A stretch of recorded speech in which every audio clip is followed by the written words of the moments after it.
तो इस एपिसोड में हम सीखेंगे कि रिसिप्ट वोचर क्या होता है और रिसिप्ट वोचर में ट्रांजैक्शन जो है हम कौन सा करते हैं। तो यहाँ पर सबसे पहले आप आ जाइए, यहाँ देखिए। तो यहाँ पर जो रिसिप्ट वोचर है यहाँ से स्टार्ट हो जाता है। तो रिसिप्ट वोचर होता क्या है, देखिए रिसिप्ट जो है एक प्रकार का वोचर है, तो इसलिए रिसिप्ट वोचर है। तो यहाँ पर जो भी अमाउंट मेरे पास आ रहा हो सभी को, चाहे वो कैश के माध्यम से आ रहा हो या बैंक में आ रहा हो, सभी को हम रिसिप्ट वोचर में करते हैं। तो यहाँ पर दिया गया है, इसका कुछ प्रॉपर्टीज दिया गया है कि हम रिसिप्ट वोचर को कैसे पहचानेंगे।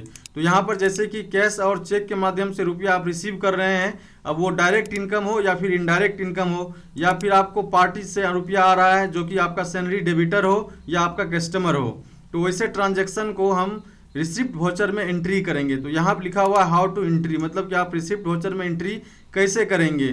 तो इसके लिए सबसे पहले आपको रिसिप्ट वोचर को ओपन कर लेना है। ओपन करने के बाद जो है यहाँ पर ओपन करने का स्टेप भी दिया गया है कि आप रिसिप्ट वोचर का शॉर्टकट की F6 होता है और यहाँ से इसका क्वेश्चन दिया गया है। तो ये आपको पेज नंबर 18 पे मिल जाएगा। तो इसके लिए सबसे पहले चलिए टैली ओपन करते हैं। उसके बाद एक नया कंपनी आप बना लीजिएगा। बनाने के बाद वोचर में आ जाना है। वोचर में आने के बाद एंटर प्रेस कर लेना है और यहाँ पर जो है अभी पेमेंट एक्टिव है। तो यहाँ पर रिसिप्ट को एक्टिव करने के लिए कीबोर्ड से F6 को प्रेस करना है। F6 प्रेस करने के बाद यहाँ से हम अब क्वेश्चन देखेंगे। देखिए यहाँ पर एक क्वेश्चन है, सोल्ड ओल्ड न्यूज़पेपर, है ना, मतलब न्यूज़पेपर को हम सेल किए हैं। देखिए तो ये जो है न्यूज़पेपर, कोई भी कंपनी में न्यूज़पेपर जो आता है ऑफिस में, तो वो एक जगह जमा हो जाता है। जब हम इसको एक एक करके जमा करते हैं और उसको कब बेचना है ये कोई फिक्स नहीं होता है, हम कभी भी बेच लेते हैं। और ये इनकम जो है कोई इनडायरेक्ट इनकम नहीं है, ये डायरेक्ट इनकम है। मतलब ये एक तरह से आपका जो है वेस्ट है, इसको बेच रहे हैं तो आपको रुपया आ रहा है।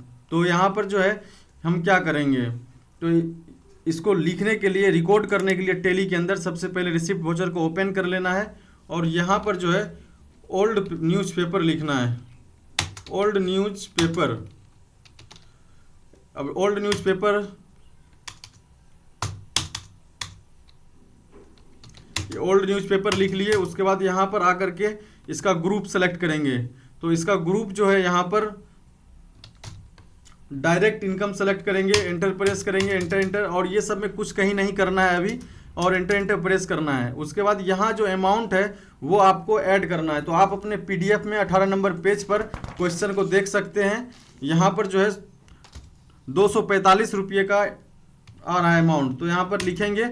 उसके बाद यहाँ पर जो है इसका अमाउंट कैश से आ रहा है, तो यहाँ कैश सेलेक्ट कर लेंगे और एंटर प्रेस करेंगे। एंटर प्रेस करने के बाद ये ट्रांजैक्शन रिकॉर्ड हो चुका है। अब यहाँ पर हम दूसरा ट्रांजैक्शन करेंगे। दूसरा ट्रांजैक्शन में दिया गया है क्वेश्चन कि भीम LTD, मतलब एक आपका पार्टी है, सैलरी डेबिटर्स है, जो कि आपको पेमेंट कर रहा है और वो 1% डिस्काउंट को भी स्किप करना है।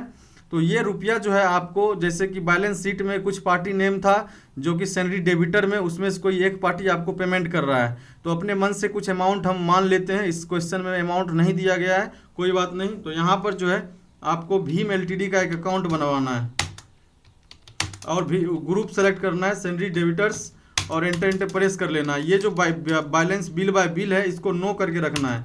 एंटर प्रेस करेंगे और यहाँ आकर के हम अमाउंट ऐड करेंगे। तो यहाँ 5000 ऐड कर देते हैं। और ये रुपया जो है आपको कैश के माध्यम से दिया जा रहा है, तो यहाँ कैश सेलेक्ट कर लेंगे और यहाँ पर एंटर प्रेस करेंगे। ये ट्रांजैक्शन रिकॉर्ड हो चुका है। अब नेक्स्ट ट्रांजैक्शन है सूरज LTD, जो है मतलब सूरज एक पार्टी है जो कि आपको पेमेंट कर रहा है ना।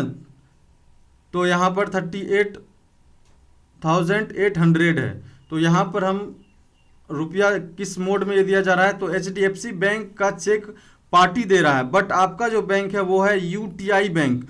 तो आपको यहाँ पर जो है सबसे पहले पार्टी का नाम बना लेना है और यहाँ पर इसका ग्रुप जो है सैलरी डेबिटर्स हो जाएगा। एंटर प्रेस कर लेना है और यहाँ अमाउंट ऐड कर लेना है। तो इसका अमाउंट जो है ऐड करने के बाद एंटर प्रेस कर लेना है और यहाँ से चेक जो है आपको दिया जा रहा है HDFC का और आप डिपॉजिट कर रहे हैं UTI में।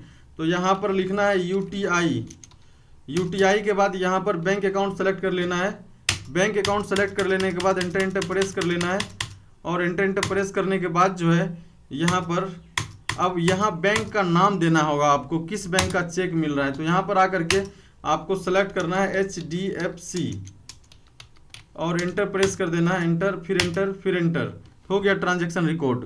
नेक्स्ट क्वेश्चन है आपका AK LTD पेड 29,000 है ना। तो यहाँ पर ये माध्यम नहीं दिया गया है कि ये रुपया किस माध्यम से दे रहा है। तो हम यहाँ पर क्या करेंगे, तो यहाँ पर जो है हम ट्रांजैक्शन को रिकॉर्ड करने के लिए सबसे पहले AK LTD का अकाउंट बनाएंगे और यहाँ ग्रुप सेलेक्ट करेंगे सैलरी डेबिटर्स, और ये जो है एंटर एंटर करके यहाँ से अमाउंट को ऐड करेंगे। तो यहाँ अमाउंट जो है 29,000, फिर एंटर प्रेस करेंगे और यहाँ पर जो है कैश सेलेक्ट कर लेंगे, एंटर एंटर और एंटर। तो देखा मैंने रिकॉर्ड करके आपको बता दिया। अब आपको एक एक करके सभी को रिकॉर्ड करना है, और एक बार में नहीं होता है, 2 बार करना है, 2 बार में नहीं होता है, 3 बार करना है। जब तक कि आप अच्छे से समझ नहीं जाते हैं हर एक स्टेप को, तब तक करना है। और अब इसको हम देखेंगे कैसे। तो इसके लिए बैक करना होगा, ESC एस्केप बटन को प्रेस करना होगा और डे बुक में आना होगा, और यहाँ पर आप देखिए ये सारा ट्रांजैक्शन जो है अभी मैंने रिकॉर्ड किया। तो Alt F1 प्रेस करेंगे, और अगर हम यहाँ पर सिर्फ रिसिप्ट का ही देखना चाहते हैं तो यहाँ पर है चेंज, यहाँ पर जो है आप वाउचर टाइप में आया करके सेलेक्ट कर लेंगे रिसिप्ट, और यहाँ पर रिसिप्ट सेलेक्ट कर लेने के बाद देखिए सिर्फ रिसिप्ट का ट्रांजैक्शन दिख रहा है। अगर आप एक ही कंपनी के अंदर मान लीजिए पेमेंट रिसिप्ट बना लिए, तो उसको देखने के लिए आपको क्या करना होगा, यहाँ वाउचर टाइप में आप चेंज कर सकते हैं, जिससे एक ही आपको दिखेगा, मतलब फिल्टर कर सकते हैं, है ना, कि जब हम पेमेंट देखना चाहें पेमेंट देख सकते हैं, रिसिप्ट देखना चाहें रिसिप्ट देख सकते हैं। तो अब नेक्स्ट एपिसोड में हम सीखेंगे कॉन्ट्रा वाउचर के बारे में, है ना, कॉन्ट्रा वाउचर क्या होता है, कैसे काम करता है, उसका यूज क्यों करते हैं, ये सब। तो आज के लिए इतना ही।